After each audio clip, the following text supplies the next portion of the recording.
இயேசுவின் மந்தை ஊழியங்கள் வழங்கும் இன்றைய வேத ஆராய்ச்சி வழங்குபவர் சகோதரர் ஜான் பெஸ்லி. ஆண்டவராகிய இயேசு கிறிஸ்துவின் ஈடு இணையற்ற நாமத்தினாலே உங்கள் அனைவருக்கும் அன்பான வாழ்த்துக்கள். இந்த நாளுக்கான வேத வசனம் நீதிமொழிகளின் புத்தகம் 15ஆம் அதிகாரம் 8ஆம் வசனம்.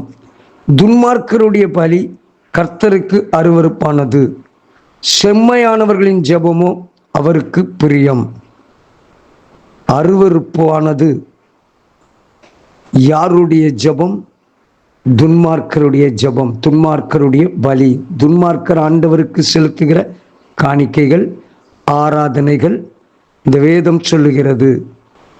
செம்மையானவர்கள் ஆண்டவருக்கு பிரியமாய் அவருடைய வேத வசனத்தின்படி நடக்கிற உத்தம மார்க்கத்தார் பாக்கியவான்கள். அவர்களுடைய ஜெபம் அவருக்கு பிரியம்.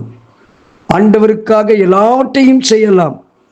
பணத்தை கொடுக்கலாம், அழகான ஆராதனை செய்யலாம், அழகாக தேவனுக்கு மகிமை செலுத்தலாம், இன்னும் ஆலயத்தை அலங்கரிப்பதற்கு தேவையான பொருட்கள், இன்னும் ஆண்டவருடைய ஊழியத்திற்காக அள்ளி கொடுக்கலாம்.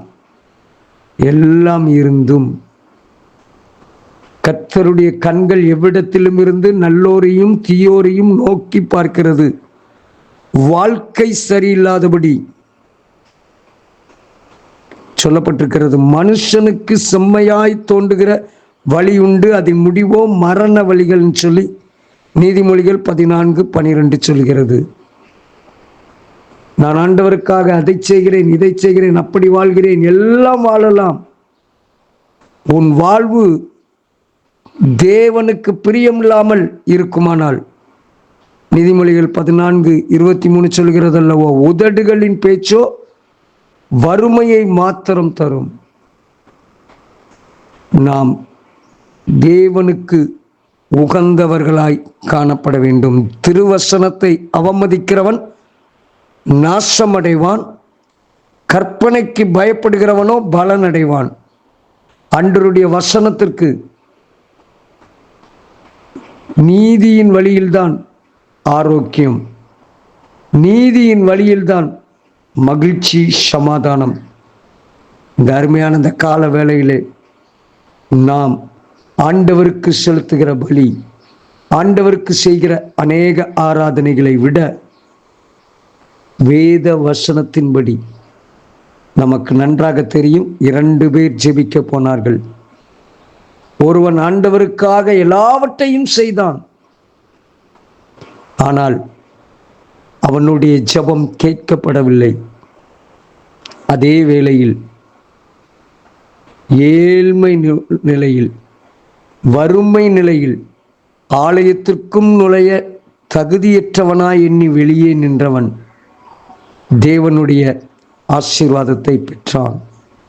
அதைத்தான் அந்த நீதிமொழிகள் 15:8 பின்பகுதியிலே சொல்லப்பட்டிருக்கிறது. செம்மையானவர்களின் ஜெபமோ அவருக்கு பிரியம். வசனம் சொல்லுகிறது, நீதிமொழிகள் 8:34, என் வாசற்படியில் நித்தம் விழித்திருந்து என் கதவு நிலையருகே காத்திருந்து எனக்கு செவி கொடுக்கிற மனுஷன் பாக்கியவான். செவி கொடுக்க வேண்டும். 32வது வசனத்திலே நீதிமொழிகள் 8:32, பிள்ளைகளே எனக்கு செவி கொடுங்கள், என் வழிகளை காத்து நடக்கிறவர்கள் பாக்கியவான்கள். அவருடைய வழியை காத்து நடக்க வேண்டும், அவர் காண்பிக்கிற பாதையில் நடக்க வேண்டும். நம்முடைய சுயம் போல நடக்கிறவர்கள்,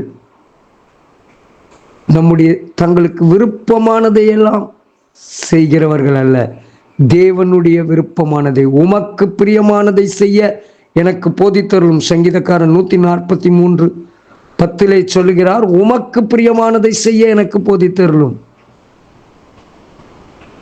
நீரே என் தேவன், உம்முடைய நல்ல ஆவி என்னை செம்மையான வழியிலே நடத்துவாராக. அதனாலதான் தாவீது சொல்லும்போது நீதிமொழிகள் 141:5 சொல்கிறார், நீதிமான் என்னை தயவாய் குட்டி என்னை கடிந்து கொள்ளட்டும், அது என் தலைக்கு எண்ணெயை போல் இருக்கும். நீதிமான் என்னை கடிந்து கொள்ளட்டும். ஆண்டவருக்கு பிரியமானபடி நான் வாழ வேண்டும். தேவனுக்கு உகந்த ஒரு வாழ்க்கை நான் வாழ வேண்டும். என் சுயமெல்லாம் அழிக்கப்பட வேண்டும். ஜெபிப்போமா? அன்பின் தகப்பனே, மனுஷனுக்கு செம்மையாய் தோன்றுகிற வழிகள் உண்டு, அவைகள் மரண வழிகள். உமக்கு பிரியமான வழியிலே நாங்கள் நடக்க, உமக்கு உகந்ததை செய்யும் போது எங்களுடைய ஜெபம், எங்களுடைய ஆராதனை உமக்கு பிரியம். கர்த்தர் உங்களை ஆசீர்வதிப்பாராக. God bless you. ஆமேன்.